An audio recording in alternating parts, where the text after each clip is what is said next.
Hi అండి, అందరు ఎట్లున్నారు? బాగున్నారా? మేమైతే సూపర్ ఉన్నాం. నేను ఒక వీడియో పెట్టిన గుర్తుందా? మేము దేవునికి కొట్టిన కొబ్బరికాయలన్నీ ఫ్రిడ్జ్లో పెడతా అని చెప్పాను అన్ననా. అట్లా ఫ్రిడ్జ్లో పెట్టిన తర్వాత ఇగో ఇట్లా కుడుకల్లాగా అవుతాయి. నేను ఏం చేస్తా అంటే మంచిగా ఉన్నది తీసి ఒక పక్కకు పెడతా, మంచి లేని తీసి ఏం చేస్తా అంటే కొబ్బరి నూనె వస్తుంది కదా, కొబ్బరి నూనె వాళ్ళకి వేసేస్తా. మళ్ళీ ఇది చిప్ప ఉంది కదా, ఈ చిప్పలన్నీ ఏం చేస్తా అంటే ఇగో ఇట్లా జమ చేస్తాం.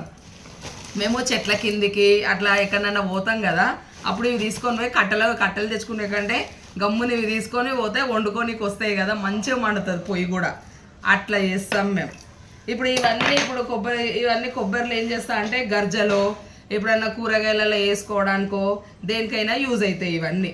ఓకేనండి, బాయ్. మీకు నచ్చితే కనుక లైక్ చేయండి, షేర్ చేయండి, అలాగే సబ్స్క్రైబ్ కూడా చేయండి, కామెంట్ కూడా చెప్పండి.